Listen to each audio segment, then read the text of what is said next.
Hello everyone my friends, कैसे हो आप लोग।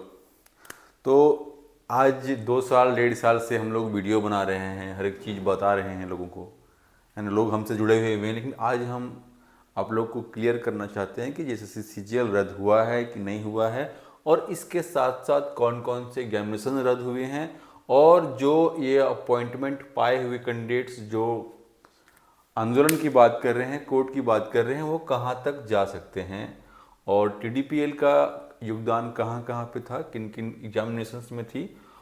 और ये सुप्रीम कोर्ट की बात भी कर रहे हैं लोग कि सुप्रीम कोर्ट के आदेश से हुआ था, तो उसके बारे में भी बात कर लेंगे। और ये कैंसिल्ड एग्जाम लिस्ट के बारे में बात कर लेंगे। और उत्पाद सिपाही का क्या हो रहा है, लोग कह रहे हैं कि उत्पाद सिपाही भी कैंसिल हुआ है कि नहीं हुआ है, लोग कन्फ्यूज हैं। तो कहीं कहीं आ रही खबर है कि वो भी कैंसिल हो गई है, तो उसके बारे में बात कर लेंगे। सहायक आचार्य के बारे में बात कर लेंगे। और सबसे बड़ी बात जो है वो मुख्यमंत्री साहब ने, जो हेमंत सोरेन ने जो अपना बड़ा दिल दिखाया है, उनके प्रति हम लोग आभार प्रकट करते हैं, जो भी लोग हैं, जो भी। और कुछ कैंडिडेट्स जो हैं वो अपॉइंटमेंट पाए हुए कैंडिडेट्स हैं, वो बेतुकी बातें कर रहे हैं, उनकी ही बेतुकी बातों का यहाँ पे हम उनको जवाब देना चाहते हैं। ठीक है, तो वीडियो को स्टार्ट करते हैं। तो सबसे पहली बात जो है वो एक जैसा कि आप लोगों ने देखा होगा कि जेपीएससी में छापा पड़ी थी, और जेपीएससी के अध्यक्ष को रिजाइनेशन दिया गया, और फिर उसके घर में छापा पड़ी। उसके बाद जो है वो आप लोगों को खबरें मिली होगी कि नहीं, जेपीएससी की जो एग्जामिनेशंस है 2-3 जो भी है फिलहाल, उसको रद्द की जाती है। तो इसी आधार पे जैसे ही सीआईडी ने क्या नाम है उसका, सचिव का, है ना, गुप्ता जी का, तो उसका, और ये जेएसएससी पे, सुधीर गुप्ता पे और जेएसएससी पे जैसे ही छापा पड़ा, वैसे ही हमने मान लिया था कि अब जो है वो जेएसएससी की एग्जामिनेशंस पे बड़ा जो है वो एक्शन होने वाली है, और इसके कई एग्जामिनेशन जो है वो रद्द होने वाले हैं। तो इसी आधार पे हमने मान लिया था, और फिर हम लोगों ने खबर निकालना शुरू किया। तो हमें पता चला कि भाई अभी मीटिंग चल रही है, और मीटिंग जैसे ही ख़त्म होती है तो प्रेशर है ऊपर से, केंद्र से राहुल गांधी की भी इमेज खराब हो रही थी, सबको मिला जुला करके जो है वो ये डिसीजन ले लिया गया। और ये डिसीजन आज न कल लेना ही था, कितना भी किरकिरी होता, आज डिसीजन लिए हैं, कल डिसीजन लिए हैं, तो इससे क्या होगा, थोड़ी सी इमेज बची हुई है।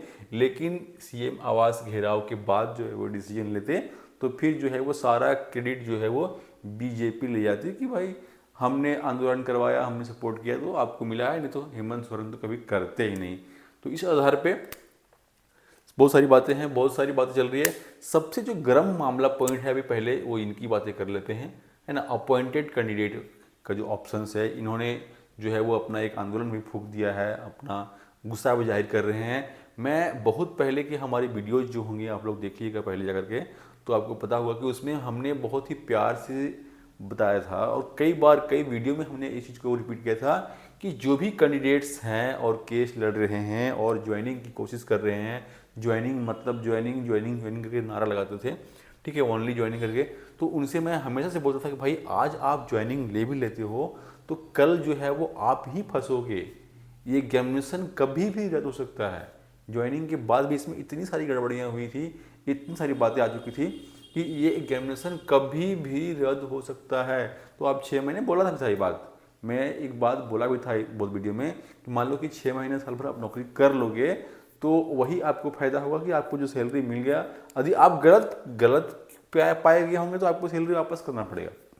लेकिन यदि आप कुछ सही कैंडिडेट्स हैं, तो आपको जो है वो 6 महीने या साल भर की जो सैलरी मिलेगी वही काम आएगी, और फिर 3-4 लाख रुपया या 5 लाख रुपया आपको सैलरी मिल जाती होगी, तो उससे आप जो है वो अपनी स्टडी को बेहतर बना पाइएगा। मैं यही बोला था। लेकिन आप कभी भी ये एग्जामिनेशन लेकर के अपनी कैरियर और अपनी ज़िंदगी की बातें कभी मत करना। लेकिन इसमें से बहुत सारे कैंडिडेट थे जिन्होंने अपनी शादी की भी बातचीत चला रहे थे, आप लोगों को पता होगा, है ना, और बड़े बड़े दहेज और तिलकों की मांग भी हो रही थी।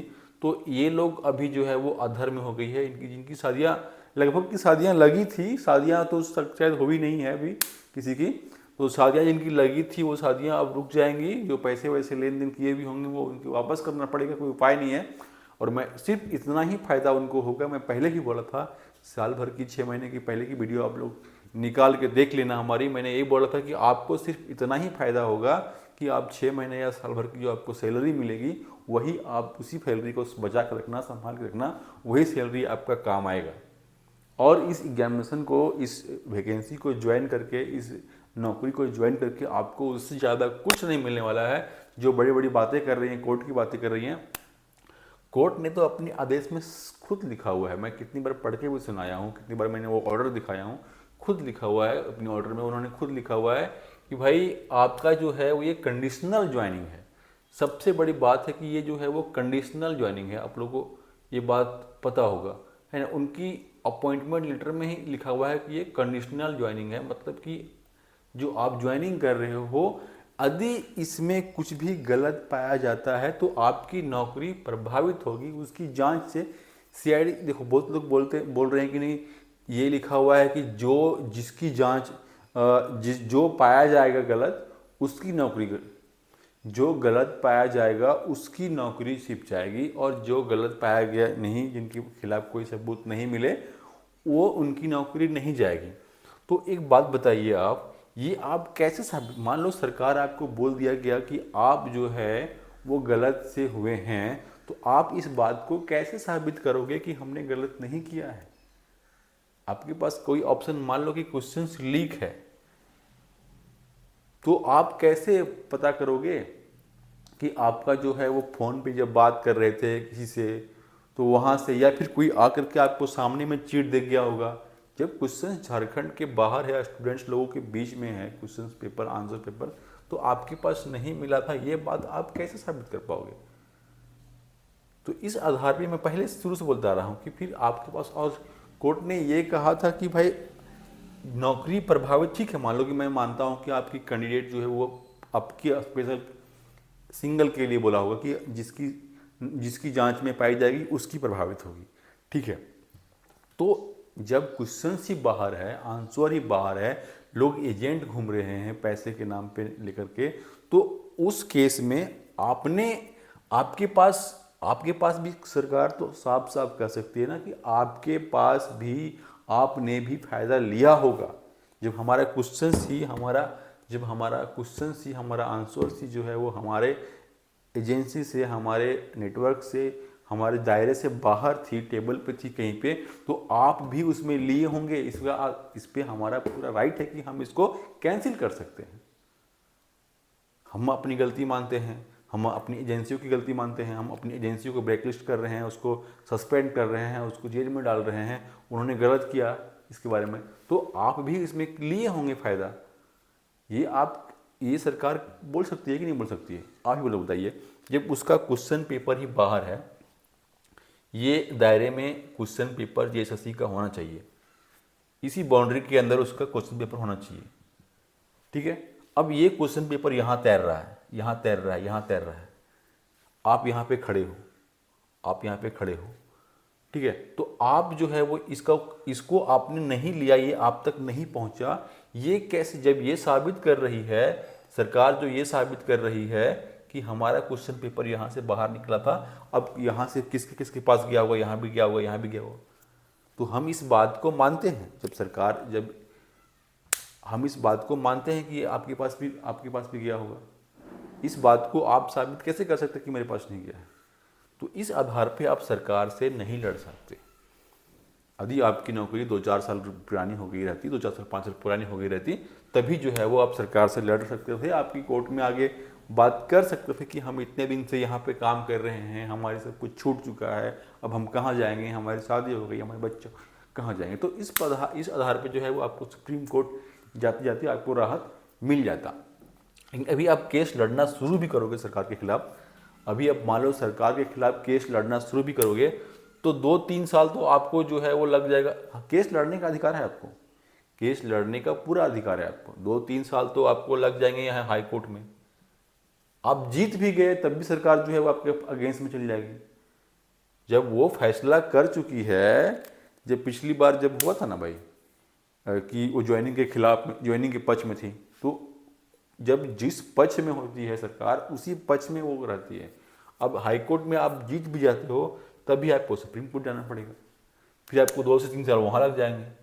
तो आप अपनी ज़िंदगी का 5-6 साल लड़ोगे, अपनी ज़िंदगी का 5-6 साल लड़ोगे, और इसमें आपको जीतने का आपके पास चांस नहीं है, क्योंकि आपकी ज्वाइनिंग लेटर में कंडीशनल ज्वाइनिंग लिखा हुआ था। सरकार ये साफ साफ कहेगी कि हमने जब ज्वाइनिंग दे रहा था तभी हमने उनको कंडीशनल ज्वाइनिंग के रूप में दिया है।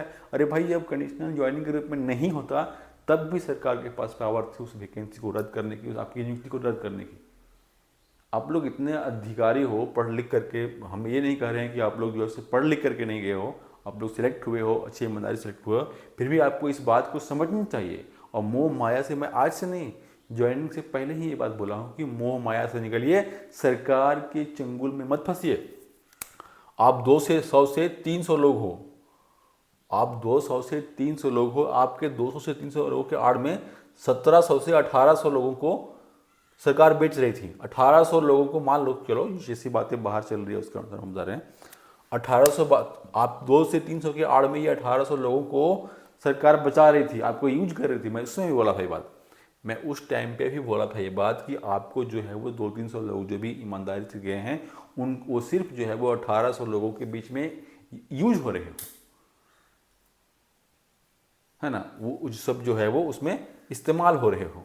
और अब जो है वो, अब क्या करोगे आप? अब कहीं की नहीं रहे। अब ना तो आप स्टूडेंट पक्ष से रहे और ना तो आप सरकार पक्ष से रहे, क्योंकि सरकार ने अपना पल्ला झाड़ लिया है। 1800-1700 लोग जो भी हैं उनको बचाने के पक्ष में नहीं है, तो फिर आपकी कोई काम नहीं है, फिर आपको सरकार के लिए आपका कोई काम नहीं है। आप पेंडुलम की तरह लटकते रह जाओगे, आप कहीं के नहीं रहे। आपको ध्यान देने वाला, आपके ऊपर परवाह करने वाला कोई नहीं है। खदेड़ के भगा देगी सरकार आपको पुलिस से।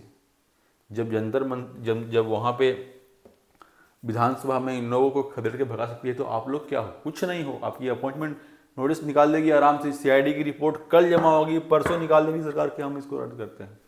खत्म कहानी। ठीक है, तो ये बात है, ये बात हो गई मेन जो है वो इनकी, जो हम यही कहते हैं कि आप लोग समझदार लोग हो, आप लोग समझिए। ठीक है, अब बात करते हैं कि कौन कौन सी एग्जामिनेशन कैंसिल हो गई है। देखो, जब भी परीक्षा, आजकल का सिस्टम बन गया है, जेएसएससी हो या जेपीएससी हो या केंद्र की कोई एसएससी हो, है ना, वो एग्जामिनेशन लेती है तो क्या करती है, अपनी जो काम को है वो डिफरेंट पार्ट में बांट देती है। क्वेश्चन सेट करने का काम हो गया, रिजल्ट निकालने का काम हो गया, डाटा का काम हो गया, सारा चीज़ का काम हो गया, कॉपी चेक करने का काम हो गया। तो अलग अलग कैटेगरीज में बांट देती है और अलग अलग कंपनियों को उसका काम देती है। अलग अलग फॉर्म फिलअप करवा रहा है ना, तो अलग अलग कंपनियों को उसका काम देती है। ठीक है, तो उसमें से जिस एग्जामिनेशंस में टीडीपीएल जो है वो कोई भी काम किया होगा, जिस एग्जामिनेशन की प्रोसेसिंग में पूरी तरह से, जो फॉर्म निकालने से लेकर के रिजल्ट आउट करके नियुक्ति देने तक, जिस भी एग्जामिनेशन में टीडीपीएल कुछ भी काम किया होगा वो सारी परीक्षाएं रद्द होगी। हेमंत सोरेन ने साफ कहा है कि टीडीपीएल की सारे कामकाज, सारी प्रक्रिया रद्द की जाती है।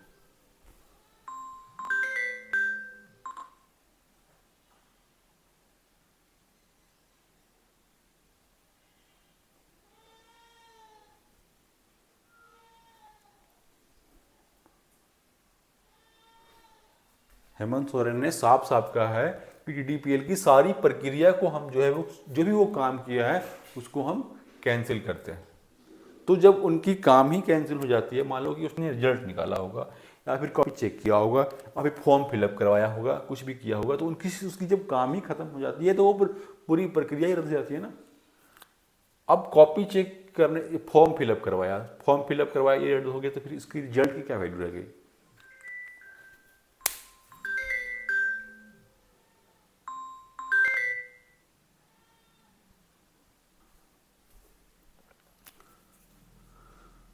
तो इस प्रकार से ये कहानी जो है वो आपका, ये कहानी कौन कौन सी गेम्स आती है इसमें, पीजीटी और जेएसएससी सीजीएल दोनों जो है वो सबसे हाईलाइटेड है। 2023 का जो जेएसएससी सीजीएल था, बहुत सारे लोग हैं इसमें भी। ठीक है, तो ये पहले तो ये परीक्षा को रद्द हो जाती है, इसमें टीडीपीएल का भागीदारी है ना, ये परीक्षा खत्म हो जाती है। उसके बाद ये भी, इसमें भी कुछ ना कुछ भागीदारी है।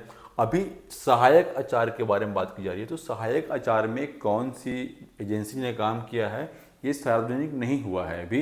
यदि इसमें भी कोई काम किया होगा, TDPL कुछ भी काम किया होगा, तो इस पे भी गाज गिरेगी भाई, ठीक है। और मेन जो है वो फिलहाल ये उत्पाद सिपाही में भी खबरें आ रही है कि इसमें भी TDPL जो है वो कुछ काम किया है, तो उत्पाद सिपाही की परीक्षा भी रद्द हो सकती है।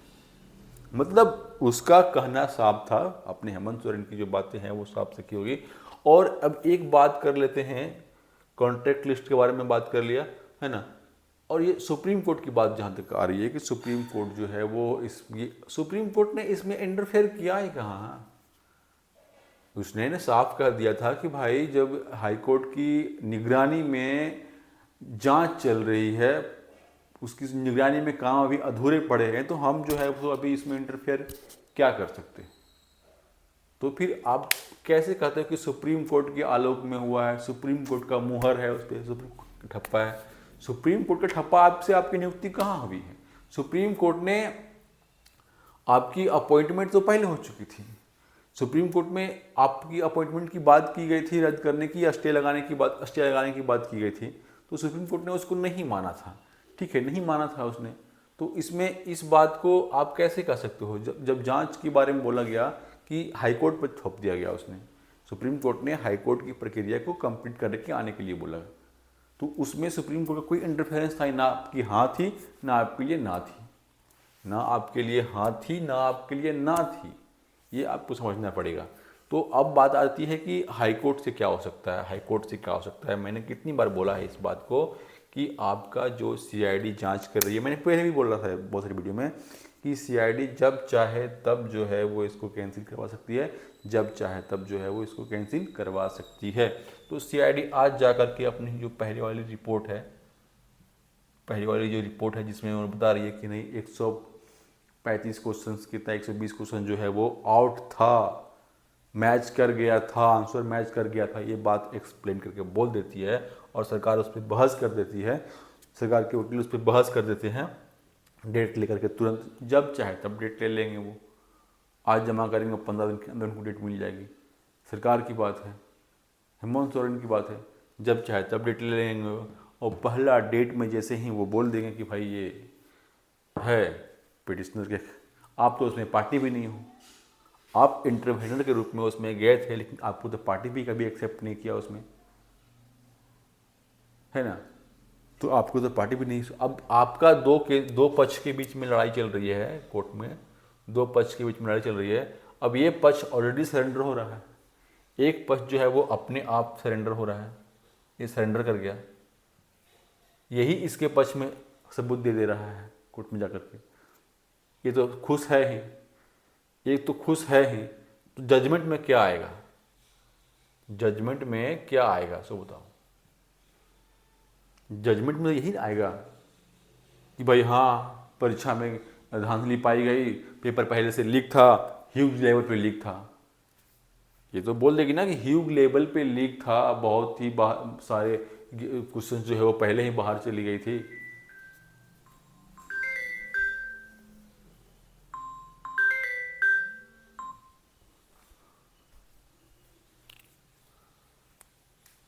तो इस आधार पे जो है वो आपकी कहानी ख़त्म हो जाती है, ठीक है। और सारी बातें कर ली मैंने, सबके बारे में बातें कर ली, ठीक है। तो फिर जैसा अभी आती है हमारे पास चीज़ें वो हम आपको करेंगे, ठीक है। मेन जो है वो जैसे बात, हाँ एक इम्पोर्टेंट बात बच गया, बात आ रही है CBI की, एक इम्पोर्टेंट बात बच गया, मैं उसको बता देता हूँ, है ना। बात आ रही है CBI की बात जो है वो पेंडिंग रख हुई है। मैं छात्रों से ये अपील करूंगा कि भाई CBI एक पॉलिटिकल मुद्दा है, इसके पीछे में आप लोग जिद मत करना। यदि आपको रिटर्न में, अभी तक हेमंत सोरेन ने रिटर्न में नहीं दिया है, यदि आपको हेमंत सोरेन जो है वो रिटर्न में दे देते हैं कि हमारा जो है वो ये सारी मांगे जो है वो हम इस सब एग्जामिनेशन को कैंसिल कर रहे हैं, उसके बाद आप अपनी पढ़ाई में लग जाना। CBI में जाने का जो है वो ये एक पॉलिटिकल मुद्दा है, आप बहुत अच्छे से जानते हो कि CBI और ED क्या काम कर रही है पिछले 10 सालों से, 5 सालों से, ठीक है। तो ये बात कभी भी हेमंत सोरेन मानेगा भी नहीं, ये बात कभी भी हेमंत, क्योंकि ये इसके मानने का मतलब है कि उनकी मंत्री मिनिस्टर्स की और वहाँ तक फिर से जो है वो चल जाएंगे जेल हेमंत सोरेन, हेमंत सोरेन तक बात लेके आ जाएगा, खींच देगा CBI वाला लोग। तो किसी के ऊपर इतना ही ना करो, किसी के ऊपर इतना भी डिमांड मत करो। मान लो कि उससे गलती हेमंत सोरेन से भी हुई है, ऐसा नहीं है कि उनसे गलती नहीं हुई है, उनके खिलाफ उनकी मर्जी के बगैर इतनी बड़ा कांड होगा ही नहीं, ठीक है। तो अब उनको भी माफ़ करना, यदि उसने अपनी गलतियां माननी है तो उनको भी माफ़ कर देना चाहिए, है ना। CBI के पास जाने के बाद जो है वो बातें जो है वो हेमंत सोरेन तक पहुंच जाएगी। इसीलिए इस बात को अपनी हठ धर्मिता को रोक करके और ये कैंसिलेशन को ही अपने से संतुष्ट होकर के हम छात्रों से अपील करेंगे कि आप जो है वो आंदोलन की मन को ख़त्म करिएगा और अपनी पढ़ाई में लग जाना।